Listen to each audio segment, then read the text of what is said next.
Now today in the shop, we're going to change the plugs on our FZR 1000. We're going to try to show the tool you need to get down in there and get the plugs out. It's relatively straightforward and similar for many other sport bikes, especially of this era that have downdraft carburetors. And we also had a really nice visit from our late friend Bob Nevola, and this brought back a lot of wonderful memories. Just some tips I thought I'd put on before we open up the bike, and this next thing, it's just pretty cut and dry. Done this a lot of times. Now almost all sport bikes come apart pretty much the same, similar in a similar way anyway. But a small tip, what I do is I start at one end of the wall, and as I take the bike apart, here's the bolts on the floor that belong with the seat. The next part, the next part, the next part. Then when I go to put it back together, and we did this with Glenn's Ducati, we laid out the parts in order, and then when you go to put them back, it just makes it a little bit easier. Unless you're a professional mechanic, you do this every day. That tends to help you figure out the sequencing of the bike and which bolts go where. Just makes it a lot easier. But again, this is something, if you're going to have a bike and ride it hard and want it to run like on a razor edge like I do, well, this is just part of the game. Now another good tip, if you're unsure the first time you take a bike apart that you haven't worked on, another good trick is take out a camera, digital camera especially good, and take a picture of, for instance, where that hose goes, where that connector goes, where that wire goes, where the plugs go, the bolts, the cotter pins, or whatever. And if you take it apart in sequence, which is what I'm doing, and have pictures, for instance, at the end of it, if you didn't know where did that wire wind up, or where did that go, and we had, again with Glenn's Ducati, we learned a lot when we had the engine out. We really learned how valuable those pictures were to put a lot of the stuff back. Sequential pictures and having the parts laying in a line, it just minimizes the chance you're going to put it all back together and have 2 bolts left over, or 4 bolts, or the engine or something. Another thing I do that a lot of people don't do is, while I have this apart, see, this is not exposed normally, I take a rag with some Mother's spray wax on it and just try to clean up any of the dirt or grime or anything, just so it's easier and nicer to work on. And in the case today, it's going to be really important because at some point in time we're going to have the airbox off. The carbs are going to be wide open to the atmosphere. I don't want any of this dirt or residual whatever, bugs, dead mice, whatever, go. I definitely don't want anything. This bike has downdraft carburetors, and they're vulnerable until you get the airbox bolted back on. Another little tip I've learned is, especially on this bike, to get to the quick disconnect fuel line, it's down inside. And so here's the problem. You need 3 hands to get it to somebody to hold the tank up, and you need to snake your hand in there and hit the quick disconnect part. What I've found works pretty good is a rubber hammer. One of the best accessories you can buy for your bike, if you're going to do your maintenance like this, is a quick disconnect fuel line. If you don't have this, right now you'd be unscrewing the fuel line from the petcock, and it guarantees a whole bunch of fuel is going to fall down into the engine. With this, you do get a drop, maybe 2 drops, maybe no drops, I don't know, but these are about 15 bucks. You push the button, they come apart without making a mess, especially if you're doing any track days or you're doing your own maintenance. That's another tip worth its weight in gold. Now, there's a lot of things that make a difficult job easier. One of them is, if you know you're going to do maintenance, you're going to do plugs, you're going to do any maintenance on the engine, valve adjustment, whatever, is the last time you ride it, run it almost out of fuel. In this case, probably there's half a gallon of fuel in here, but what it does, it makes, let me pull the pin in the front, and again, this bike, because we've used it for a track bike, you got to be able to do this maintenance relatively easy. Out goes the rubber hammer, and now, I lied, there's probably a whole gallon in here. That thing weighs 100 pounds. Who did that? Anyway, that is true. It really is a good idea if you can get the minimum amount of fuel while you're working on this. Or what you should do, if you forget, take a rubber hammer and hit yourself on the hand, so next time you remember. Now again, on bikes with downdraft carburetors, you want to be careful not to drop anything in there, of course, or any bike, it really doesn't matter. But that's why this part of the engine I've already cleaned many times as I've had the bike apart or just done general maintenance on it. This is a trick worth its weight in gold. I took these screws, and they come when you buy the bike, or if they come from the factory, even the R1, some of the, no, I'm not sure about the R1, but some of the Japanese bikes have Phillips screws that they're a soft, mushy Home Depot kind of screw, probably a grade 5. And the heads strip and you can't tighten them and it's a pain. I've replaced them for about $1. They're about $1/4 a piece when you buy them from Bolt Depot with Allen screws, which make this part of the job an absolute piece of cake. And let me show, because these have to be, when you put this back, these have to be in exact alignment to avoid any interference with the throttle cable. So they have to be about right there, but then you've got to check the throttle cable. But the fact that they're Allen bolts, not, if these are Phillips and they start to strip and you can't loosen them, you're in a world of hurt. $1 makes it you just saw what I did. $1 makes your life very easy. BoltDepot.com. Now another thing I always do is, because I am always fooling with the pilot settings and the needle settings, and it's very difficult. It is an extremely difficult job to get these carburetors off. To get to the screws, you need a special wrench. Really difficult job. So when I do it, I like to know I'm going to get it done right the first time.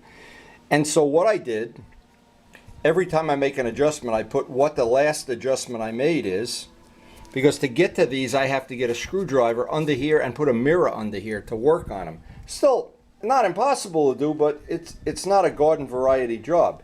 Now to get the plugs out, we have to take here the coils. I have to pull this whole section apart, and I can get down in here, now I call it the black hole in space, to get that special wrench with a flex joint on it and get one plug at a time out. See, here's what the reason I like to shoot the video for my friends. A lot of people would get to this point and be intimidated and say, oh, I can't get in there. Oh, it's a problem. Oh.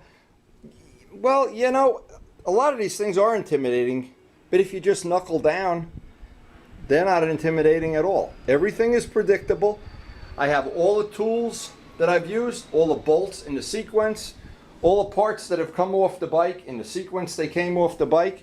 And now it's going to get a little trickier. It's just going to be a little trickier because I have to pull the coils out.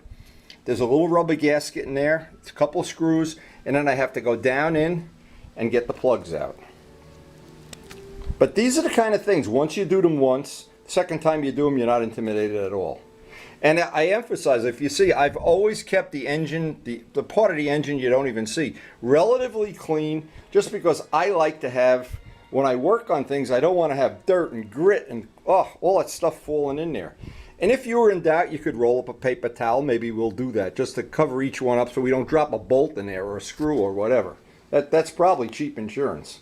I used to have these nice little, they look like golf balls that fit right in there, but I don't know where they are. I'll just use paper towels for today. Now I'll be sure not to mention any names, but I had a friend who worked on his, and I think it was a Yamaha 350, but I'm not sure, and put it all back together. Went out for a test ride and it didn't run at all. It was terrible. It was even hard to start. And the first thing I did when I took the air cleaner off, pulled the boot back, the paper towel was, one of them was half in there. So I want to be careful. Now the reason that's, see, what would happen if you drop a bolt in there or who knows what, you know, the way you find out what is you try doing it the difficult way and you'll find out right away what falls in there. But because we have a relatively clean engine area, that should minimize that. But not everybody has a clean engine bay, that's for sure. Keep in mind, this is a 26-year-old motorcycle, so what I like to do, as long as I have it apart, again, a little bit of this is ordinary brake cleaner. Don't want to get any on the paint. This is the trick of tricks. A stick with a point cut into it, wrap an old microfiber around it. You can get down into the places. Takes you 2 minutes to do this. And again, I keep using Glenn's Ducati as an example, but just like when you change the countershaft sprocket, if you clean it all up, it just, you feel like you're working on a space shuttle instead of a garbage truck. Don't you love these analogies? I bet you're thinking, why doesn't he write comedy for a living? I'd starve to death. No, this is just one of the tips. Now, I know there's not a lot in here, but there's still a little bit of stuff. This allows you to get in places you never could get otherwise. And in the end, when you do this job, now when I'm ready to actually physically pull those plugs, which is the next thing, now I'm not working, all the grid is on the rag, I throw it in the washing machine. Much easier to do it no matter what bike you're working on, is to have a handful of zip ties around. Now you can see, here are the plugs way down in the black hole in space there. So I've got to get my special wrench. They make a special wrench for this with a universal joint. And it's a little bit tricky getting them in, but having this held up out of your way. I don't want to disconnect all these wires. I guess you could. Just these connections are solid, so I don't want to take a chance I pop. Remember, these are 25-year-old connectors. If they crack or break or whatever, who knows? It's just easier if you don't have to disconnect it. So I'll pull the caps off one by one. Do one plug at a time. And once you get this popped loose, of course, then getting these out is relatively straightforward once you get everything out of the way.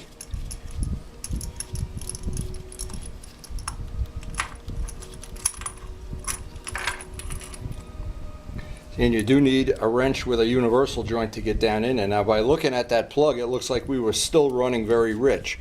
Keep in mind, we could lean this out, but then in the winter it might not run as well. So we're basically we're not tuning for any weather condition. We just want to have it run as good as possible. And I think these are 8s. Yeah. Oh no, they're 9s. Okay, these are our track day plugs. So we're going to put 8s in it. 9s are colder. These would be good. These would be better, obviously, for racing application. 8s will be better for the street. Plugs in. The trick is you need this wrench with the universal joint. And what I did, because it was it's a cheese ball wrench, I put safety wire around it. This pin kept coming out. I tried to improve the tool, which, of course, you could always buy the more expensive wrench. Let's just get this hand tight. But without the wrench, good luck trying to get those plugs out.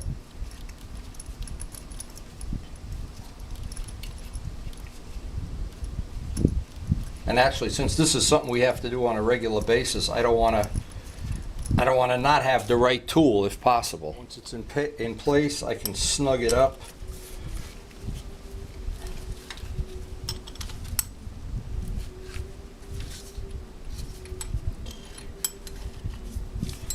Again, none of these jobs should be intimidating. They're really pretty straightforward, in fact. 1 down, 3 to go. The whole secret is the tool. Right in the middle of everything, right in the middle of a plug change. Here he comes. What's up? You're still riding the old VFR. Where's the new one? Oh, yeah, yeah. That's why I'm here, because the new one is working. It's actually working out well. I just have to get the parts. What do you need, some bolts? No, I need adapter fittings to fit the steel braided lines into the existing brake lines. All right, let's see if I got what did. He's got a bolt. The parameter small is closed. This is a bolt that goes into the swing arm, and it's stripped. So we need to figure out how we're going to either get a longer bolt, and you said it caught 2 threads before it's stripped? Right. Now we're talking about the threads in the swing arm itself. Okay, but that's usually what happens, because the swing arm's aluminum, right? Yep. All right, guess what? Let's see what happened here. See, that's the threads there. Okay. Yeah, you got no extra threads is what happened. Right. Okay, let's see what we can come up with. Bobby and I, we have the bolts. The bolts to replace it, no problem at all. We have a set of taps from Harbor Freight that has every size in the world that you need, except the one we need. So, when you buy these taps from Harbor Freight, that is the one thing. Don't think you're going to buy one. The size you need will not be in there. We made a tap out of a bolt. This is a grade 8 bolt, of course. And what this is going to do, because the swing arm we're repairing is aluminum, I carved flutes in it with a Dremel tool. Not sure. Let's see if you can see that. Turn it a little bit. You ever have an issue that you can't get the tap, and of course we have a box of Chinese taps that are all wrong. So to get this thread that this swing arm thing is on, I just cut this with a parting wheel. Make sure we don't have a burr on there. You're going to get one shot to do it. Then There you take go. some brake cleaner and get rid of the oil before you put the real screw in. And if it's a sloppy fit, if it's like this, put a drop of JB Weld in, put the bolt in, and go to sleep tonight. Cool. That'll work. As Bob leaves, this is the last time I want to see this bike. The next time I want to see this new VFR. Oh my God. Maybe one more appearance next. One more? One more appearance next weekend. Yeah, I hope we get to ride. Boy, oh boy. It's a nice day, but you know what? Nice days will be here forever. We're not getting old, we're getting younger. Oh, jeez. It's hard for me to Let's see even. if it starts. See if it starts. That's why I got the Wow! This bike has stranded him several times on the road. A lot of guys have worked on it, including Vince, and but there's no substitute for just having some jumper cables and a couple of cars with a fresh battery around. All right, I'm going back to work. I got plugs to change. See you later, alligator. Now with all the plugs changed, it does look like it's burning pretty equally here. And it's definitely burning rich, to me anyway. But what's going to change, as soon as the weather cools off, that'll go back to being a little more like what it should be. One of the things that you can just take some pride and joy in, once you have these Allen screws in here, and this is a mistake I've made, is that these clamps that hold the carbs to the air box, as you tighten them, the clamps slide up and you don't get a good seal. So what I'm real careful about is that each one of the clamps is as low on the air box as it can go, and this is where this Allen thing really comes in handy. When you have these in Phillips screws, it can really make you nuts. Anyway, it was great to give Bob a hand with that, make him up a little tap, get his bike. I know pretty soon he'll be ready to go. And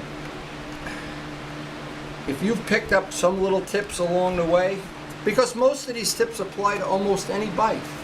Now when I'm done, I always make sure that air box is good and solid, because these clamps, they tend to ride up, and then if you lose the seal at, let's say at this carb, this isn't sealing, this cylinder is going to run lean. And that, of course, needless to say, can fry a valve or whatever, or make your pizza cold at the end of the night. I'm not sure.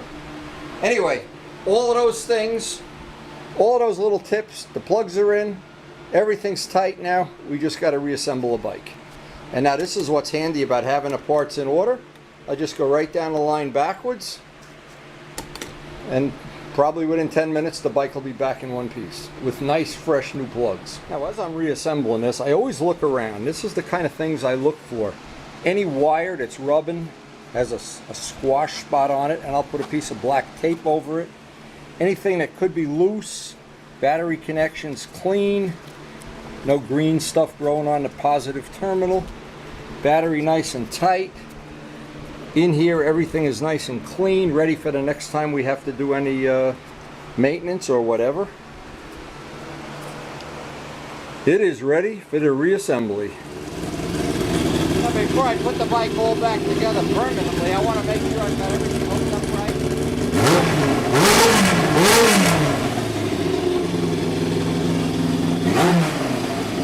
You might think that testing the engine is frivolous. It isn't. There's so many things you can do wrong. You can not hook up any of the things. You can forget to hook the fuel line up. You can forget to hook one of the plug wires up, or put the plug wires on backwards. Any number of things. But before I put all the bolts in now it's just a question of, we know the engine's going to start, it's going to run. Everything should be really, really good now. I'm really hoping this is really going to make a difference the next time we ride the bike. And we hope to get a lot more years. This is a 26-year-old bike. And I want to thank Luciano again for the day we bought this bike. If you only knew how cold it was, we paid a very little amount of money for it. And we have had more fun, more adventures, track days, riding around Bear Mountain. It has just been one of the best investments I've ever made. Now at the end of every day's project, I always like to look around, and I say it over and over again about how much fun I've been able to have, how much enjoyment, how many good rides I've got. I've got almost 17,000 miles on this bike since I bought it. And by doing a lot of the work myself, it's made it even more fun for me. And I've hoped the videos have been able to, I've been able to share things I've learned. And I always say at the end of a video, thank you for watching, which of course is true. I thank everybody that's watched my videos, enjoyed them, and shared them. But there's an even bigger thing. It's to thank the people that I've learned from, of which there are so many. The list goes on and on. I've learned from almost everybody I've ever known in my whole life. I've learned something. And I've always felt compelled that part of my obligation in learning it was to share it with you. So anyway, having said that, I'll thank you again for watching, and remember, just enjoy the passion of motorcycling, or enjoy the passion, whatever it is, whether it's model aviation, golf, tennis, or whatever. Because if you have that passion, I think you have a much better life. So hopefully you've been able to pick up some useful information off this video, been entertained along the way. We do try to share our passion for motorcycling, and we do try to post up a new video almost every day and keep these old bikes running.